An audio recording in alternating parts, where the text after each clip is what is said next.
Madame, Monsieur, bonsoir et merci de nous retrouver pour cette autre édition du Flash sur les antennes de Reflet d'Afrique Télévision. Débutons cette édition avec cette information relative à la mise en œuvre progressive de l'Université Inter-État Congo-Cameroun à Saint-Mélima. C'était le 28 février dernier à l'occasion de la pose de la première pierre marquant le début officiel des travaux de construction du centre d'incubation des innovations des entreprises digitales au sein de l'École supérieure internationale du génie numérique où se sont réunies les populations venues du Congo et du Cameroun sous l'œil avisé du ministre de l'Enseignement supérieur Jacques Famé Ndongo qui présidait la cérémonie de lancement officiel des travaux de construction du dit centre.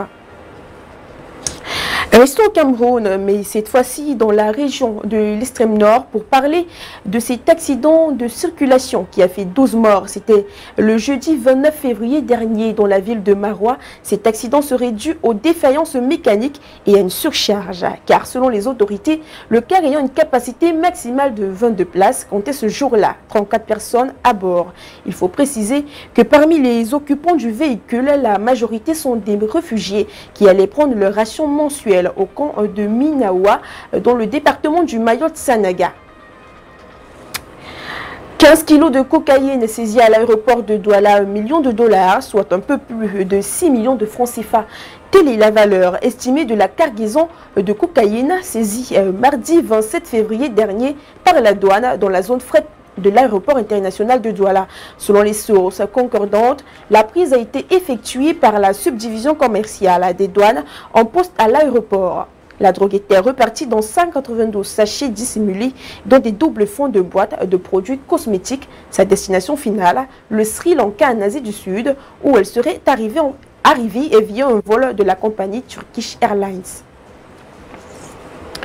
Et au Nigeria, au moins 17 écoliers de 5 écoles ont trouvé la mort à la suite d'une épidémie de méningite dans l'état de Yobe, au nord du pays.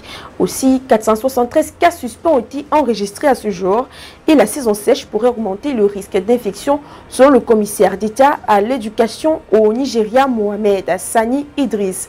Rappelons que la méningite est une infection qui provoque une inflammation aiguë des couches externes du cerveau et de la moelle épinière. Elle peut être mortelle à moins d'être diagnostiqué et traité tôt.